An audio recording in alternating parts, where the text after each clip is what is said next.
Barbara Shagrin. Barbara Shagrin was born in Miami, Florida, and moved with her family to Atlanta at the age of 16. She attended Newcomb College of Tulane University in New Orleans, that's Barron School, and spent her junior year abroad at the University of Edinburgh. She received a doctorate in clinical psychology from Syracuse University and practiced as a psychologist in Boston for a number of years. Eventually, she respecialized in neuropsychology. She worked in that field in Boston and also for a time in Sarasota. She retired a few years ago. Yay. Barbara lived in Brookline, Massachusetts for 34 years. There she met her husband, Jonathan, when both were single parents taking their children to children's services at Kehillat Israel Synagogue. She and Jonathan have 4 grandchildren. Barbara and Jonathan moved here permanently in 2004. Returning to Florida felt to Barbara like coming home after many years away. Barbara was a member of the Sisterhood Board of Temple Beth Shalom for 4 years, serving as co-chair with Benita Stambler of Jewish Family Living. She is a founding member and co-chair with Joan Brody of the Israel Support Committee. She enjoys learning Spanish and Hebrew and doing Tai Chi, as well as many more things than she has time for. On my own note, Barbara is probably one of the most caring, comfortable people to be around. Even when she's upset, she's comfortable, she's easy. She just makes you feel so much better. And so without any further ado, I would like to introduce Barbara Shagrin.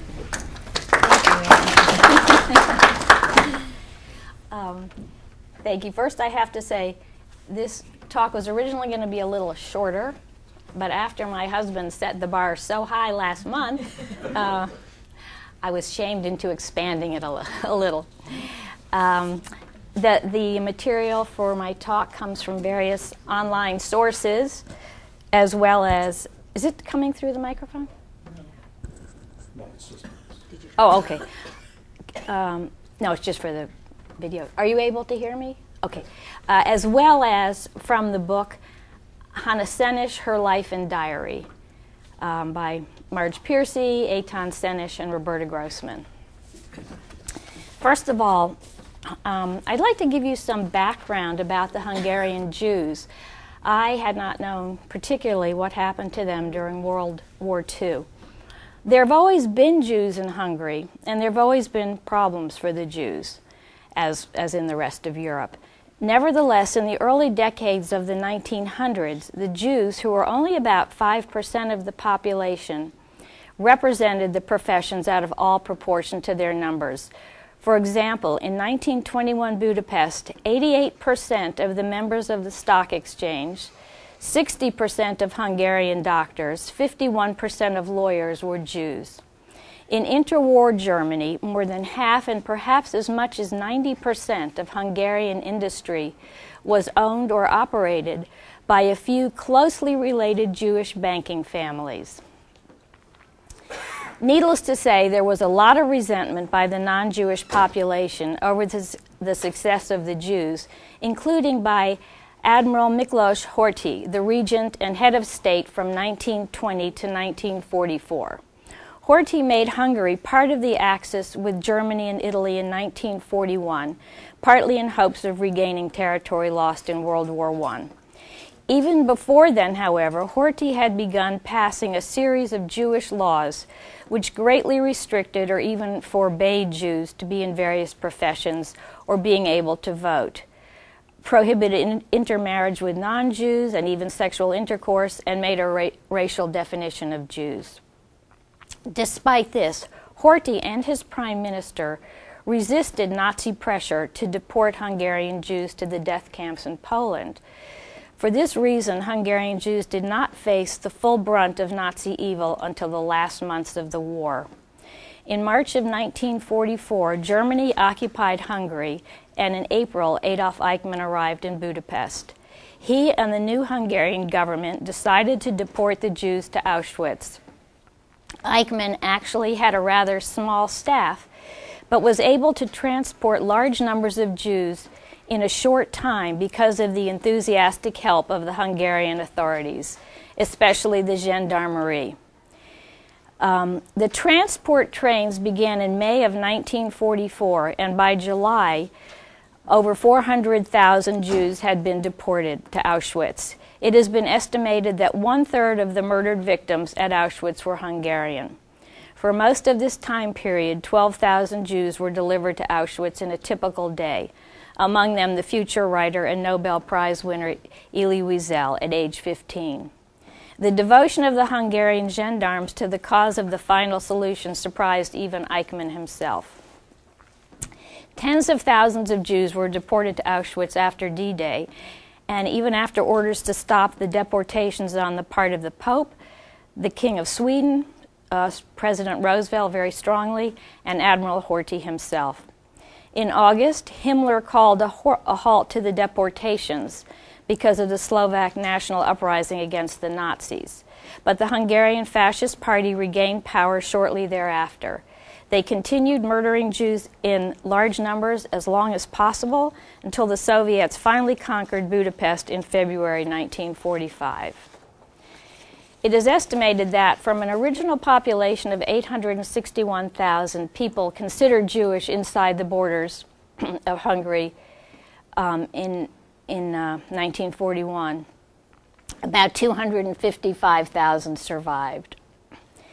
And now this is a quote. In the end, the wartime losses of Hungarian Jewry significantly exceeded those incurred by the military forces of the United States in all theaters of war, just as they also significantly exceeded the combined military and civilian war deaths of the British, a nation that bore much of the German military onslaught. These comparisons are cited not to minimize the sacrifices or diminish the heroism of the Western Allies, but simply to underscore the magnitude of the Holocaust in Hungary. According to Winston Churchill in a letter to his Foreign Secretary dated July 11, 1944, there is no doubt that this persecution of Jews in Hungary and their expulsion from enemy territory is probably the greatest and most horrible crime ever committed in the whole history of the world. Why it's greater than what happened to the other Jews in Europe, I don't know, but still it was horrific. So now we're going to go to Hannah Senesh, and I read that because Hannah Senesh was Hungarian. Just curious, how many people have heard of her before? Basically. Oh, great. Yeah, it's a wonderful book. It is a great book. It's got her whole diary, her letters, and then contributions by other writers, including her nephew. Hannah Senesh was a poet and playwright who wrote in both Hungarian and Hebrew. She's been called the Joan of Arc of Israel and is a national heroine who has inspired books and plays. There are few in Israel who have not read her diary and poems, which have been translated into many languages. She has come to be seen as a symbol of Jewish heroism and is revered as much for her life as for her work. Hannah was born into a highly cultured, assimilated Jewish family in Budapest on July 17, 1921. Her father, Bela, was a celebrated author and playwright. He had a serious heart condition and died of a heart attack at the age of 33 when Hannah was 6 years old. Her feelings about his death were expressed in poems she wrote soon afterwards. Sadness, these are the titles, Oh You Happy Children, and Past Happiness, which she dictated to her grandmother as she was only in first grade and just learning to write. At a later age, she wrote about her father in her diary. I can hardly remember Daddy, his face, but just the same, I love him very much and always feel he is with me. When I read some parts of this, I get a little teared up. Following her father's death, Hannah continued to live with her mother, Catherine, and her brother, Gyuri, or George. By her mother's account, she had a happy childhood despite being greatly saddened by her father's death. Hannah was extremely close with both her brother, 1 year older, and her maternal grandmother, Finny Mama, who also lived with them. Although the family never denied their Jewishness, they attached little importance to observation of religion. Her father believed in humanism and encouraged it in action and speech. In those years, Hungarian Jewry enjoyed freedom and civil rights and were not attached to the idea of Eretz Israel. Hannah's family was no different in this respect. Hannah did learn about religion in school and participated in Jewish activities, and the extended family gathered for Jewish holidays. At the age of 13, Hannah began writing a diary, which she was to maintain for most of her life. This diary has been fully preserved. It records her life's thoughts, struggles, and decisions. An early quote: "When I began writing a diary, I was determined not to blabber about boys as do other girls, but my diary is becoming like that of any other girl." Another entry read, "This afternoon I went to synagogue. Those afternoon services are so odd. It seems one does everything but pray. The girls talk and look down at the boys, and the boys talk and look up at the girls." This is what the entire thing consists of. From a young age, Hannah stood out. Her days were filled with activities: sports, social activities, concerts, reading, studying languages, and tutoring other pupils. She was a multilingualist and she spoke English fluently.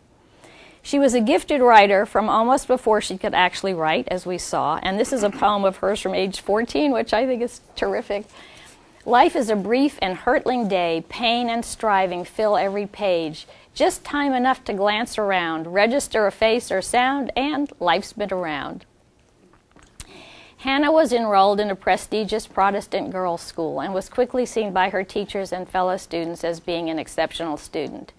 In addition, she had a charming personality and speaking abilities that made her friends among the staff and student body. Nevertheless, because of her religion, she had to pay triple the amount of tuition as for Protestant students. Catholic girls had to pay double. When her mother finally complained that anywhere else she would be given scholarships and threatened to take her out of school, the school made a great concession and reduced her tuition to that of the Catholic girls. She was elected to the school's literary society as her grade representative.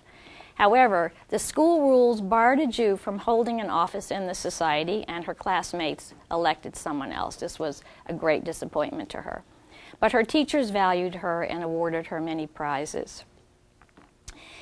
Of course, at this time, Europe was witnessing Nazi aggression. Shortly after Germany invaded Austria in 1938, the Hungarian parliament began a debate on the Jewish law that I mentioned before. This became the Jewish Bill, which reduced the ratio of Jewish representation in various fields to a specific percentage, or even forbade it altogether. It also stated that the expansion of the Jews is detrimental to the nation and dangerous. With this came the arrow crossers, the young Hungarian Nazis who began to proliferate in the schools and streets. Although at this point the Jews were not threatened, it was a sign of the Nazi influence in daily life in Hungary. The announcement of the second Jewish law came in 1939. The numbers of Jews in all walks of Hungarian life were to be reduced even further. No Jew was allowed to be a member of parliament, a judge, a lawyer, teacher, etc. On February 1939, a bomb was thrown into the largest synagogue in Budapest during the Friday evening service, resulting in deaths and many injuries. As these events were taking place, Hannah came to feel that there was no room in the Hungarian world for Jews. She increased her identification with Judaism and with the Zionist movement as the only possible solution to Jewry's problems. She announced to her friends that she had become a Jew and, along with her brother, joined Maccabeah, a Hungarian Zionist student organization. In her diary, Hannah wrote, "Today is my birthday and I am 18. One idea occupies me continually, Eretz Israel. There is but one place on earth in which we are not refugees, not immigrants, but where we are returning home, Eretz Israel." She only gradually explained her intentions to her mother, whom she knew would be very unhappy. Finny Mama had died by then, her grandmother, and Gyuri, her brother, had gone to France to study because of the Nazi threat. Her mother did not try to stop her, knowing she wouldn't succeed in doing so. However, her teachers tried to convince her to stay, promising her a spot in university. This was no small thing because of the increasing limitations on the admittance of Jewish university students. Hannah's response to this offer was, Perhaps I ought to be impressed that in view of graduating summa cum laude and with a plethora of recommendations from teachers and friends, I can get into the university, while a Gentile who just barely squeezed through the exams could sail in. In September of 1939, Hannah began her journey to Palestine at age 18. Her mother, Catherine, to whom she was deeply attached, remained on her own in Budapest. On her arrival in Palestine, Hannah began her studies at the Nahalal Agricultural School, asserting that there were already too many intellectuals in Palestine for her to pursue an academic education. She applied herself to the actual chore of living, learning, and building up the land of Israel.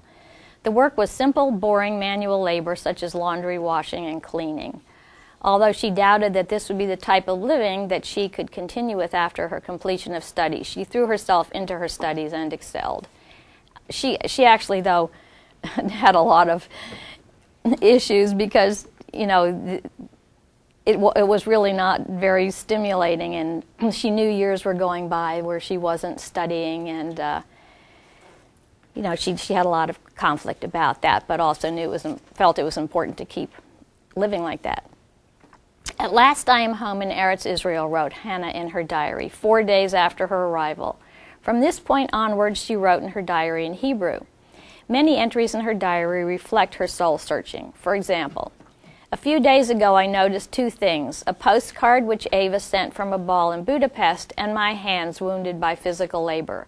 For a moment I asked myself whether it had not been but foolish romanticism, leaving my comfortable life and choosing the life of a worker.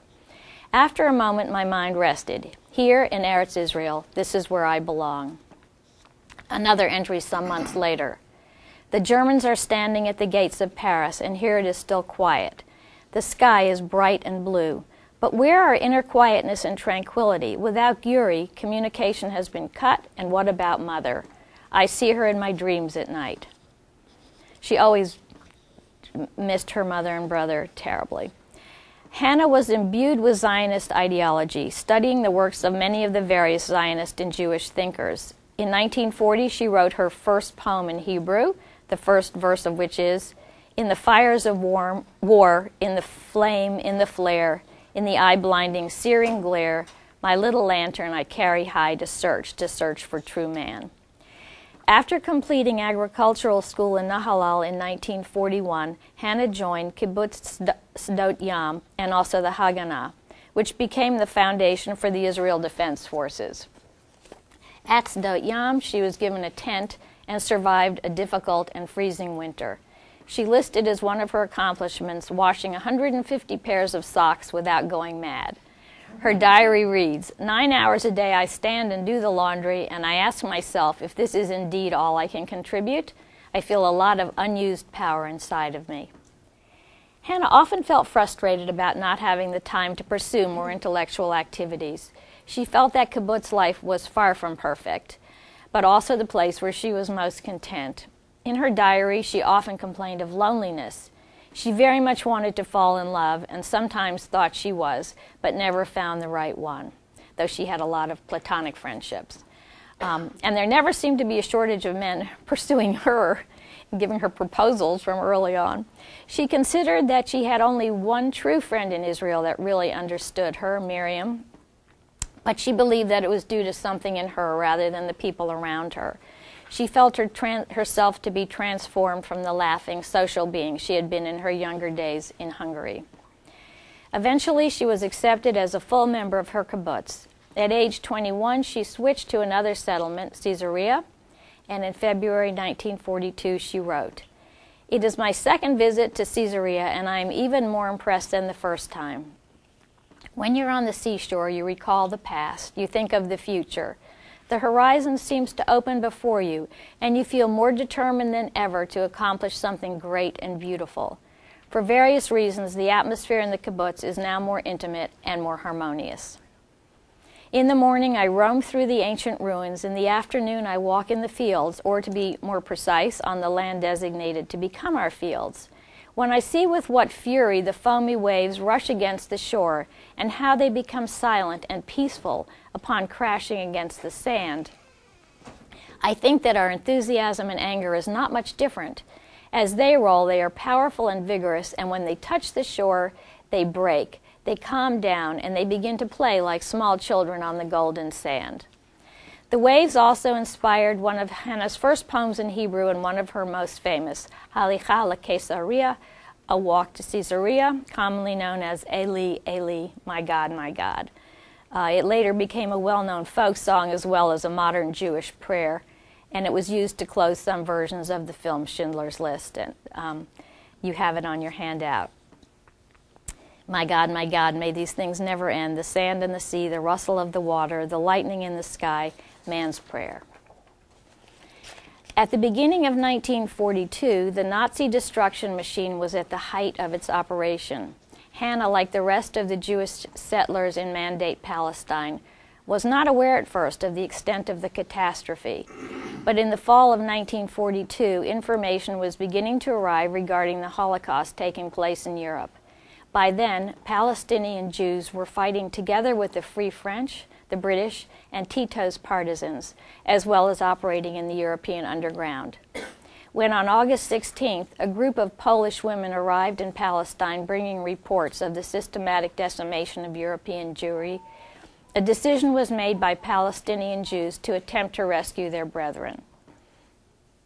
In January of 1943, Hannah wrote in her diary, "Suddenly the idea grabbed me that I must go to Hungary and be there during these days."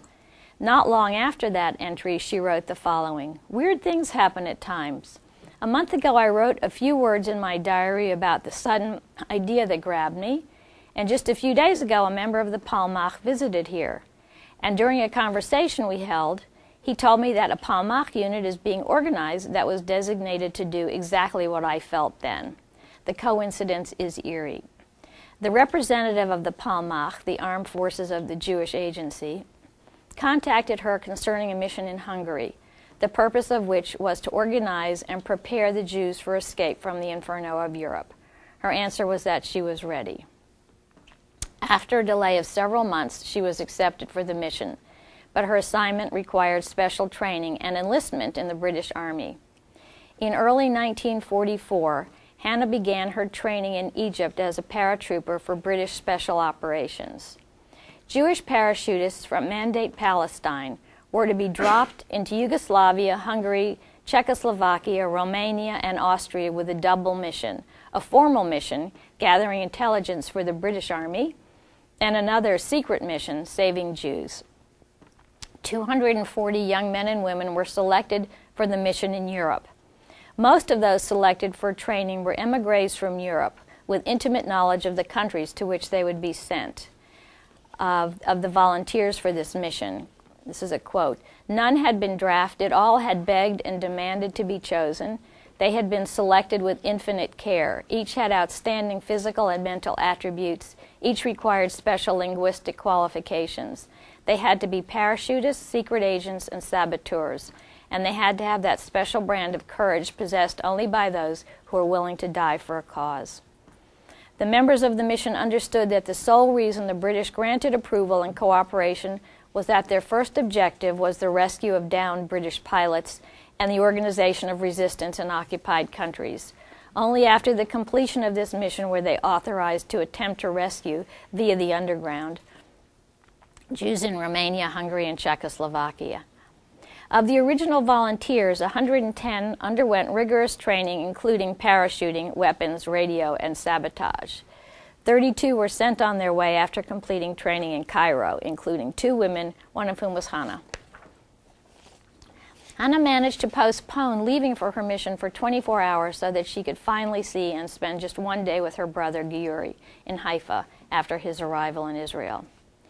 In her last letter to the kibbutz members, written on her way to begin her mission in Europe, she wrote, "Dear friends, on sea, land, in the air, in war, and in peace, we are all advancing toward the same goal. Each of us will stand his post. There is no difference between my task and that of another. I will be thinking of all of you a great deal. That's what gives me strength." Hannah was designated for a mission into Hungary. In March 1944, she and 2 male colleagues, Yoel Palgi and Peretz Goldstein, were parachuted into Yugoslavia, where they linked up with Tito's partisans fighting the Germans. They remained with the group in the Balkan Mountains for several months. Hiding in the forest with the partisans, Hannah earned their respect and admiration. She was always enthusiastic and warm, radiating energy in the face of death. According to her comrade, Yoel Palgi, Hannah proved to be the most enterprising and determined of all. She was ardent about the Jewish question and about Israel. Another parachutist, Ruvain Daphne, said, "None of us was unique, excepting perhaps Hannah. She was different. She was fearless, dauntless, stubborn. A girl who dreamt of being a heroine and who was a heroine." The following is the last song she wrote in the partisan camp in Yugoslavia. She handed it to Daphne not long before she crossed into Nazi-occupied Hungary. Along with Eli, Eli, it has become part of the selected canon of modern Hebrew prayer. Some people recite it on Passover as they are about to begin the Haggadah. It's Ashrei Hagafrur, or Blessed is the Match. Is that on the handout? Yes. Okay. Blessed is the match consumed in kindling flame. Blessed is the flame that burns in the secret fastness of the heart. Blessed is the heart with strength to stop its beating for honor's sake. Blessed is the match consumed in kindling flame. The mission into Hungary was initially called off as too dangerous because the Germans had already invaded. After some months, on June 9, 1944, Hannah and her comrades crossed the border into Hungary in small groups. Her group of 4 divided into 2 pairs. Almost immediately, one pair, not hers, was stopped by the Hungarian police, and one of the young men killed himself. Farmers reported seeing the other 2, and Hannah and her companion were arrested by the Hungarian police and handed over to the Gestapo. The Germans discovered a radio set and wanted to know the code that was used to send messages. Only Hannah knew that, and she refused to give the information. Knowledge of the code would enable the Germans to find out who the other parachutists were and allow them to send false messages directing the Allies' bombers to their anti-aircraft guns. Hannah was imprisoned in Budapest. While in jail, she communicated with Jewish prisoners in other cells using large cutout letters in Hebrew that she placed in her window one at a time, and by drawing the Magen David in the dust. She tried to keep up the spirits of the prisoners by singing. She also communicated news. She had contacts from prisoners who were somehow allowed to go out into the world, and gave her information. What happened to her during the last months of her life is known through eyewitnesses and from the testimony of her mother, Catherine Senesh, who was herself imprisoned because of her daughter and met Hannah in prison. A comrade wrote about her. Her behavior before members of the Gestapo and SS was quite remarkable. She constantly stood up to them, warning them plainly of the bitter fate they would suffer after their defeat. Curiously, these wild animals, in whom every spark of humanity had been extinguished, felt awed in the presence of this refined, fearless young girl. One of them apparently even would visit her in her cell and sort of argue with her about what was going on, and he was very interested in learning about Palestine. Nevertheless, both the Gestapo and Hungarian officers tortured her. They demanded her radio code. She refused. They threatened to torture her mother in front of her eyes, then kill her. She still would not buckle. Her mother, whom they had also, as I mentioned, imprisoned, was in the end released rather than tortured. Catherine Senesh lived to age 96. She died in 1992, and her brother died in 1995. Hannah was imprisoned with her comrade, Yoel Palgi, to whom she recounted the circumstances of her arrest and interrogations. Palgi later testified about Hannah's account of her first meeting with her mother in prison. These are his words, and this was information she had given to him. At a loss of words, she embraced her tightly and could only murmur these words. I get very choked over this part. "Mother, forgive me, but I could not renounce my obligation." The following is another excerpt from Palgi's testimony. The Germans cast Hannah and her mother in the same prison, wagering that their joint imprisonment, hunger, and fear of death would break them. Some friends, some prisoners who had known the family before the war or had heard about them, did what they could to help them. For example, they managed to arrange that they be placed in adjacent cells so that they could see each other. Once or twice a week, the prisoners were allowed to take a walk in twos in the minuscule courtyard of the prison, under the surveillance of the guards, who dealt severely with the slightest conversation. In this way, I could hear the steps of the two prisoners from my cell, and I would immediately go to the window to see Hannah. The two walked side by side, clutching hands.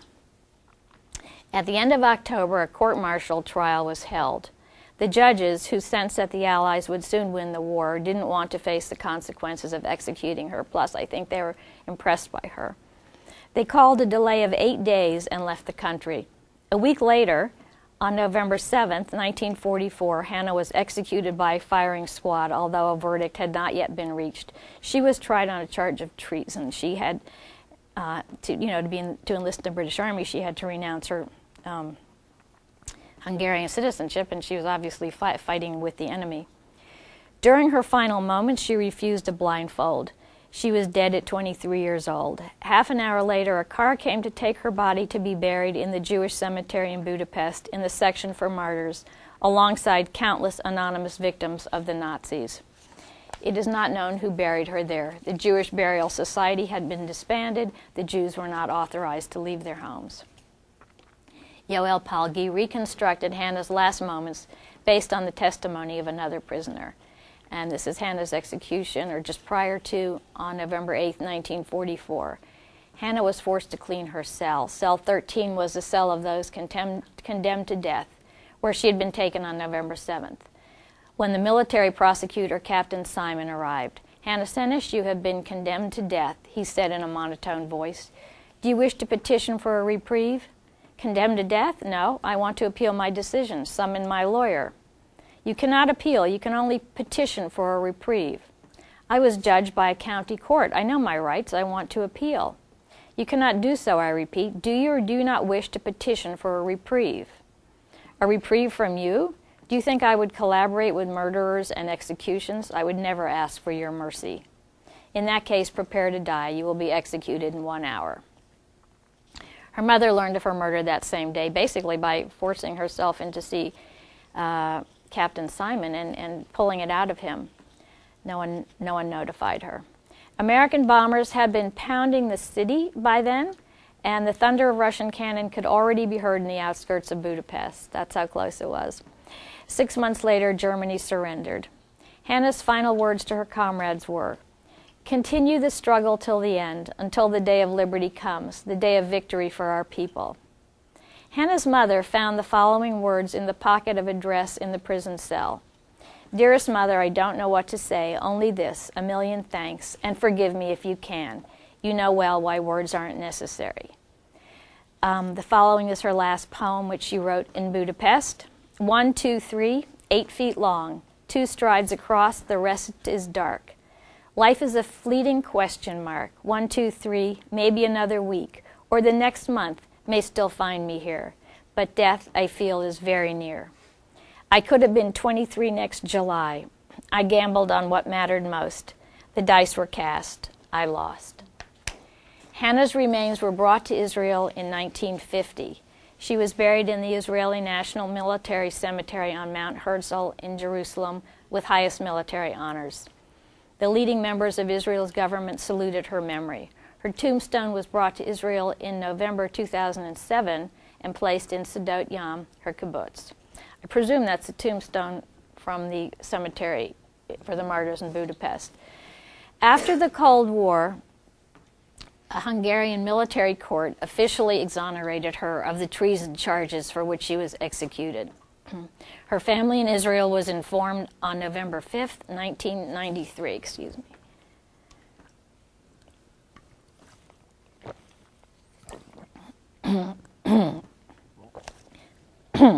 Israel's then Prime Minister, the late Yitzhak Rabin, attending the Tel Aviv ceremony where the document was turned over to the family, noted that for Hannah Senesh there is little use for the new verdict, nor does it offer much comfort to her family.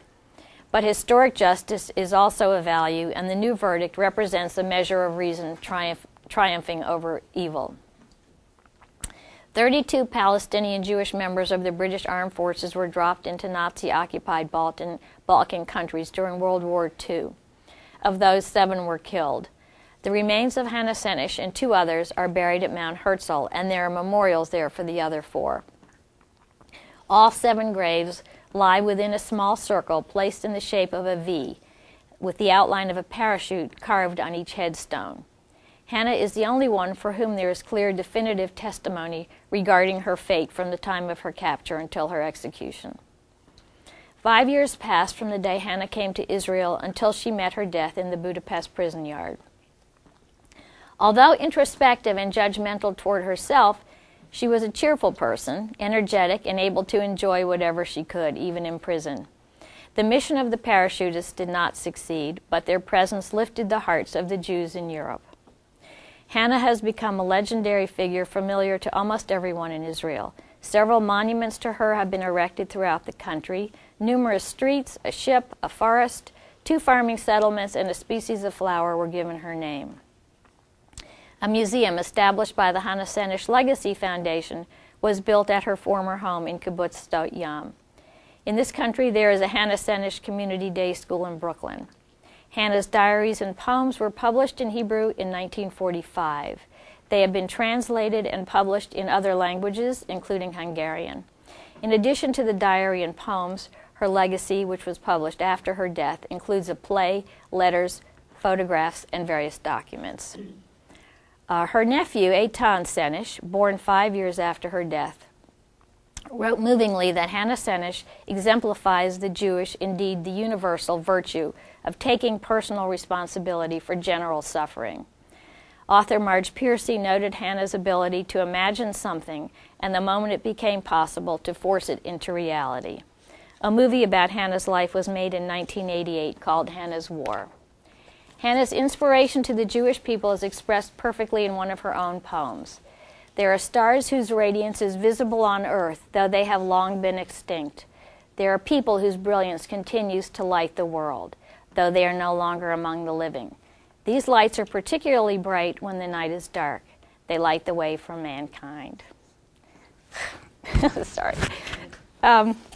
Anyway, in November 1999, 55 years after her execution, a public foundation was established for the perpetuation of her memory and that of her comrades. It's recognized as a nonprofit organization by the tax authority in Israel, and it was initiated by her family and friends from Sdot Yam and the general public. If anyone's interested in making donations, I can tell you where to do that. Thank you. Any questions? Questions? We said it all. I think when Budapest was under siege, the Russians didn't immediately take over. They could have. They apparently stood around. And Really? Yeah, I don't think it was a. They didn't try to crush Budapest and get in there as quickly as they could.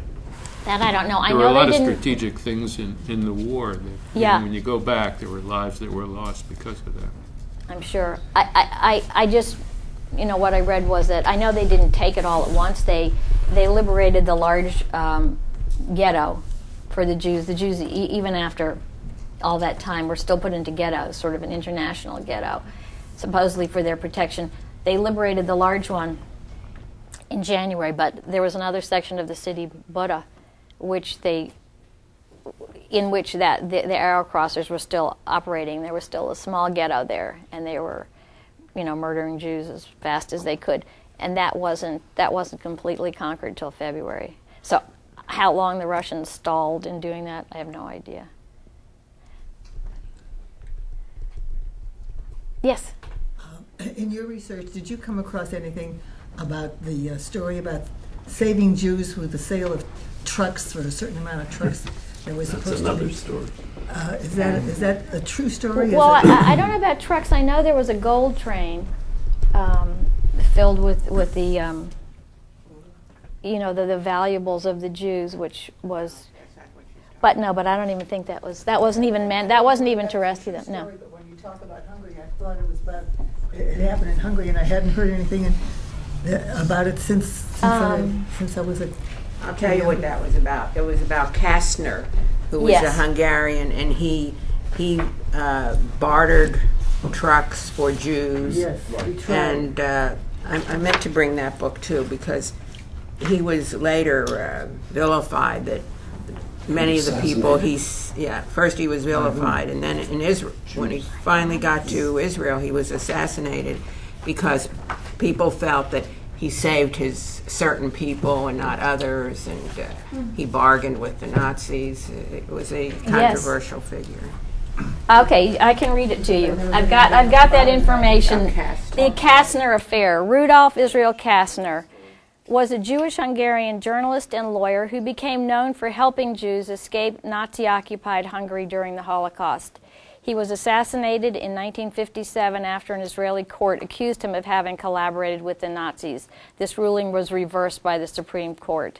Kastner was one of the leaders of the Va'adat Ezra V'Hatzlacha, the Aid and Rescue Committee, or Va'adah, a small Jewish group in Budapest who helped Jewish refugees escape from Nazi Europe into Hungary during World War II, then helped them escape from Hungary after the Nazis invaded that country too, on March 19, 1944.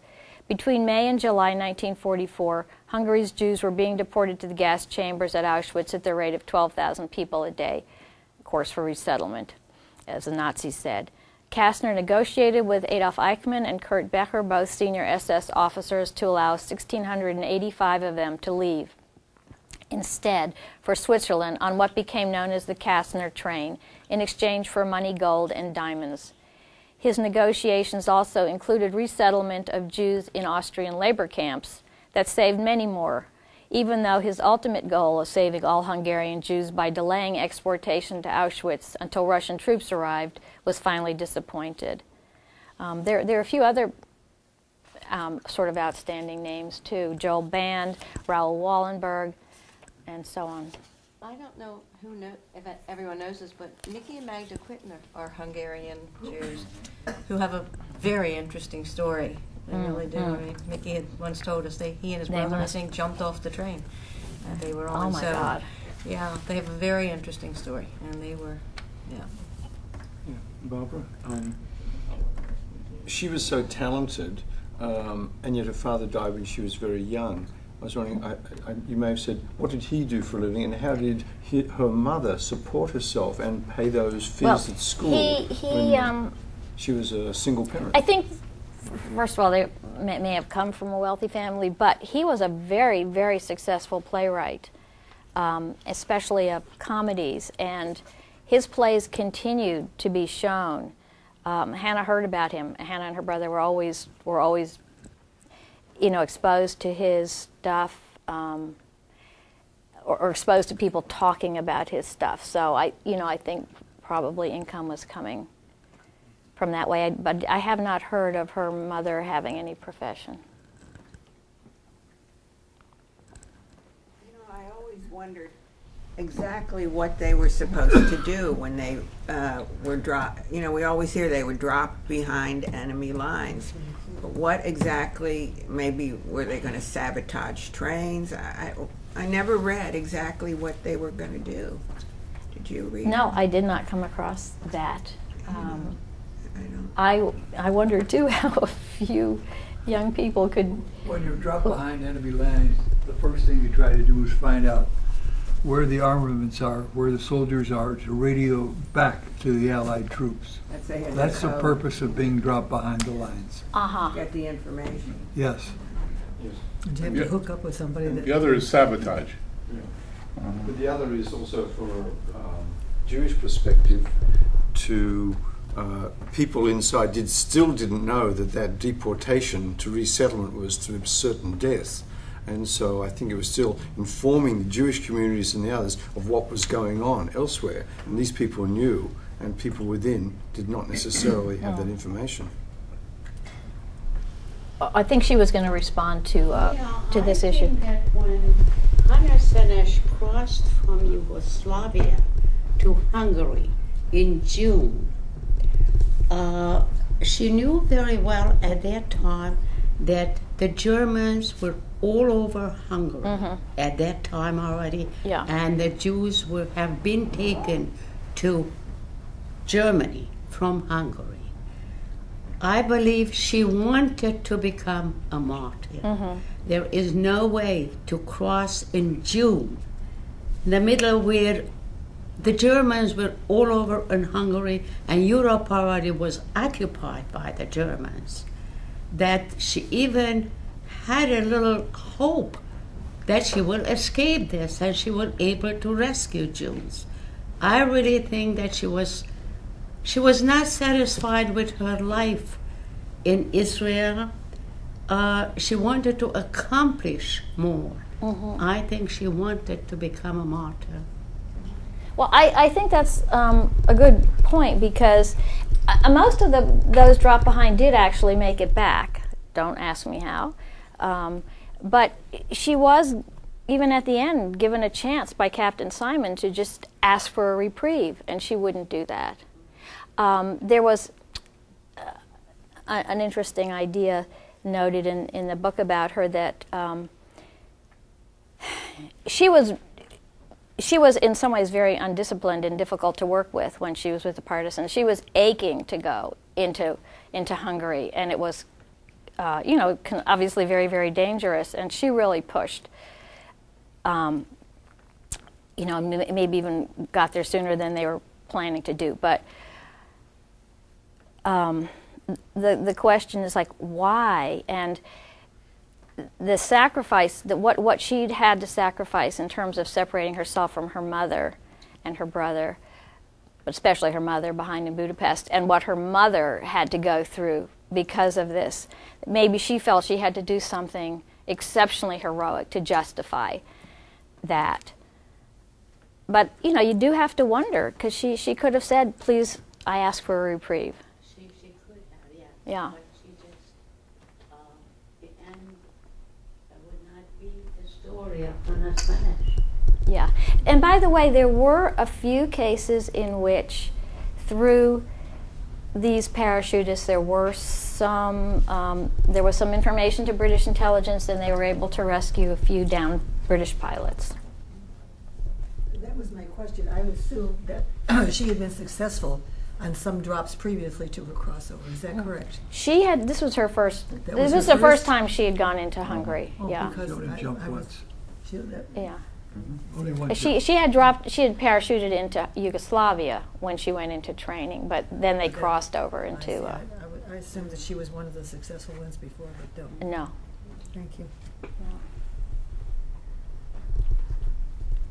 I just had a comment. Her poem "Ailey Ailey," which has been put to music, is now immortalized as a recent addition to many machazorim of liberal movements of Judaism. You'll find a Yom Kippur section. Wow. Thank you. Would it be corny if we sang that together? Do most people know it? Okay. Let me just find mine. Thank you. I have a terrible voice. Would someone else like to lead? Okay, I'll start. Eli, Eli, shelo yigomer leolam, hachol v'hayam, rishru shel hamayim, berach hashamayim, tfilat hadam, hachol v'hayam, rishru Hashamayim, Hashamayim, Tfilat Adam. Thank you. Thank you for rescuing us, Esther. Thank you.